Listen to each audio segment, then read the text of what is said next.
Goedenavond, het is zaterdag 18 juli en u kijkt naar het Zeeuwse nieuws van vandaag. 2 spelers van de eerste selectie van voetbalvereniging Goes zijn besmet geraakt met het coronavirus. Daarom is de rest van de selectie getest op COVID-19.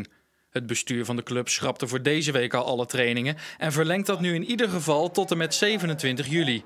Goes is op dit moment de coronahoofdstad van Zeeland. Sinds 1 juli zijn er 50 besmettingen bijgekomen die te herleiden zijn naar 2 privéfeestjes.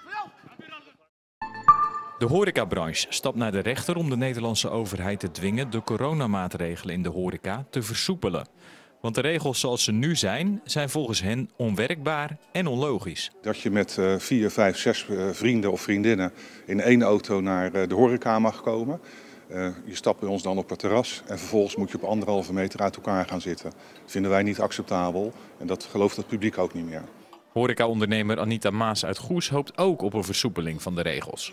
Het kost enorm veel tijd, want je bent er, als je er echt serieus mee bezig bent, gewoon eigenlijk de hele dag mee bezig. Je bent triage aan het toepassen, gezondheidsvragen aan het stellen, je laat mensen zich ontsmetten. Nog afgezien van het feit dat je, wat ik zeg, een hele dag politieagent aan het spelen bent. De Koninklijke Horeca Nederland ziet een rechtszaak nu als enige optie. Terwijl er de afgelopen maanden toch goed overlegd en samengewerkt werd met de overheid. De laatste tijd echter staakt dat en moeten we ons eigenlijk zonder een roadmap naar een beter moment, maar neerleggen bij wat er bedacht wordt op dat ministerie. En dat is niet voldoende. Het kort geding dient donderdag 23 juli. Het was vandaag druk op de Zeeuwse wegen door vakantieverkeer. Op de A58 stond rond 1 uur vanmiddag in totaal 40 kilometer file tussen knooppunt Markizaat en afrit Capelle. Dat zorgde voor ruim een uur vertraging. Ook op de Deltaweg tussen Goes en Kortgene was het druk, net als op de N57 en de N59. Rond 4 uur waren de files weer opgelost. Het mag weer. In Filipijnen en hier in Klingen zijn vandaag de eerste Zeeuwse kermissen gestart. Voor veel ondernemers was de laatste vorig jaar. Dit is waar je voor leeft, hè? Dus daar ga je voor open en ook om de mensen blij te maken. Heel plezierig, want ja, we moeten de kindjes plezier geven en plezier maken. Dus. Ook voor de portemonnee is deze herstart nodig. Voor veel kermisondernemers zou een langere sluiting rampzalig zijn. Komt er toch weer iets binnen. Want van de overheid krijgen we wel een kleine steun, maar ja, daar kan je nooit je bedrijf mee redden. Op de kermis in Klingen is er een verplichte looprichting, staat er handshell en wordt er regelmatig ontsmet. De kinderen zo ver mogelijk uit elkaar houden, ja. Dat is het belangrijkste en ja, zeker 1 meter afstand houden. De kermis in Klingen duurt nog tot en met dinsdag.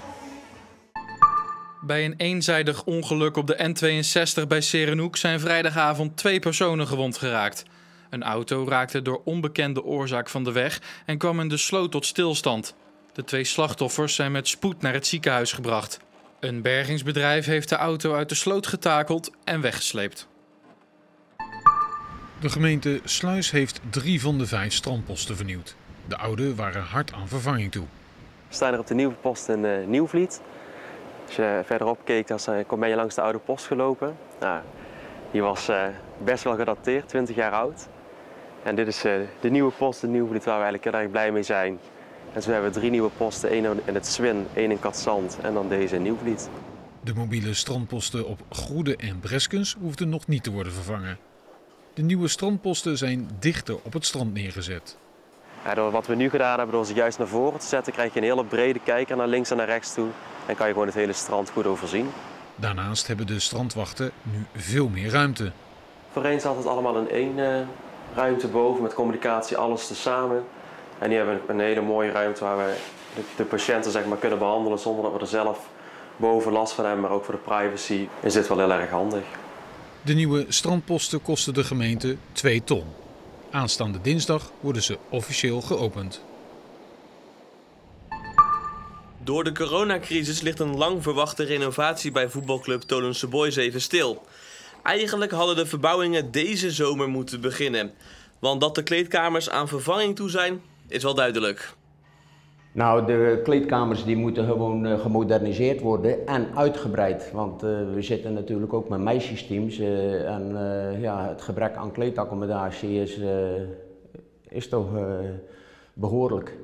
Dit is onze kantine en Die is gebouwd, het eerste gedeelte, in 1977. De uitbreiding waar we nu staan, die is in 2000 gerealiseerd. Dus de vergroting van de kantine. Ook dit is gedateerd natuurlijk, dus we nemen dit in het totale plan mee.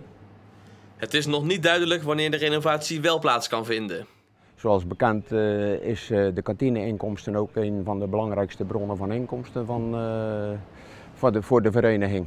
Dus wat dat betreft wachten we tot alles weer een beetje normaal gaat worden. Met de zwakke zuidwestenwind van gisteren en vandaag is vrij warme, maar ook tamelijk vochtige lucht gebracht. En daardoor kwam er van zee nevel en laaghangende bewolking, wat aan het begin van de middag oploste. Ondertussen was het landinwaarts vanochtend mooi zonnig en de schapen gingen er zo af en toe voor schuilen. Dit is een plaatje uit de buurt van Waarden.